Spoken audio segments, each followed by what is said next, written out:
When we had the Africa Climate Summit, the biggest conversation that was in that climate summit is about climate finance. And it comes in different ways. Many of our economies, many of our countries are struggling because of the effects of climate change. Many countries are spending more mitigating the effects of climate change, whether it is drought, whether it is floods, whether it is mudslides. We're spending more money managing the effects of climate change than on health or food security.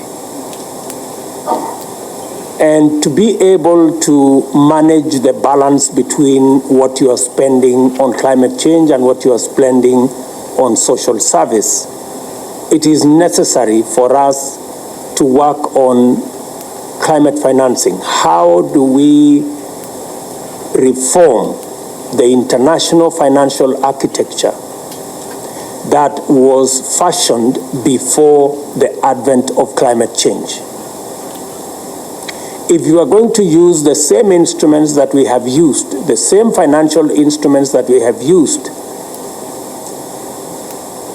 designed for a different purpose at a different time, we will not be able to manage the competing financial requirements of our budgets, especially in the context of what we have to spend on managing climate change. It is true that you cannot allow the illegal, unfettered use of forest resources if you indeed want to grow your forest cover.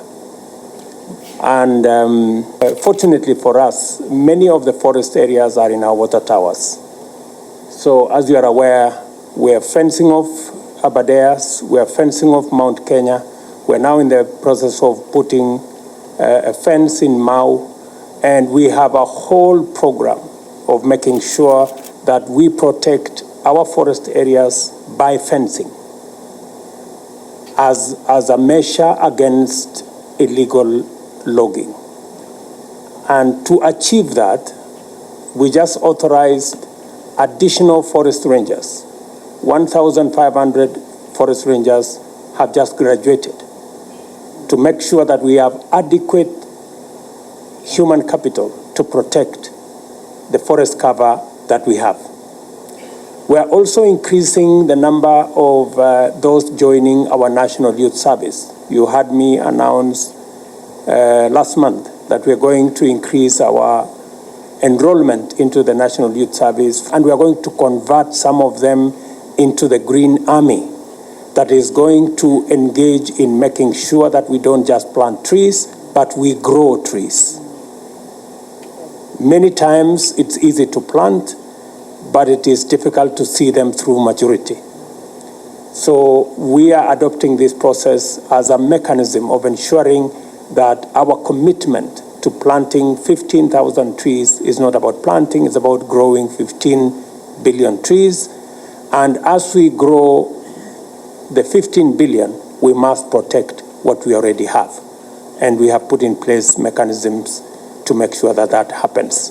We will be going to COP28 with what we are calling Africa Green Industrialization Initiative, where we want to leverage on global resources to be able to industrialize our continent using the minerals we have, the agricultural potential we have, the human resource we have, and of course, the energy, green energy resources that we have.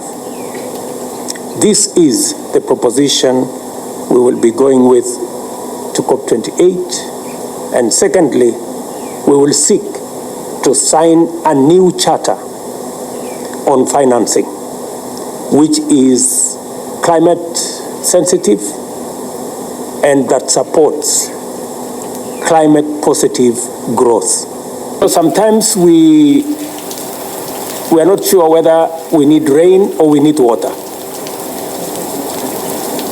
And I think the question is, we need water. And sometimes we confuse the two.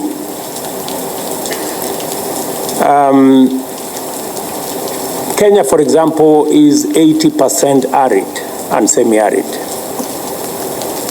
Therefore, we don't have much of rain, but I bet you we have enough water.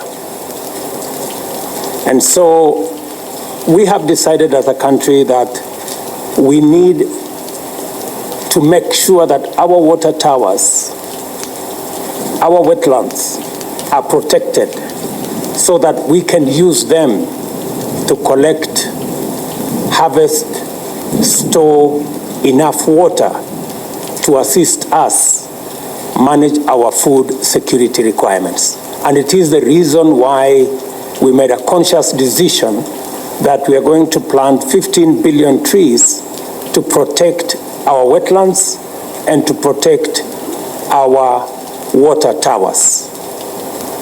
Accompanying the restoration of our water towers and wetlands is a subject of soil health. Of course, as you are aware, degraded lands leads to soil erosion, leads to soil degradation, and therefore restoring these wetlands and water towers also speaks to soil health. In the first 1 year, we are planting 500 million trees, and we are nurturing 1 billion seedlings for the next year.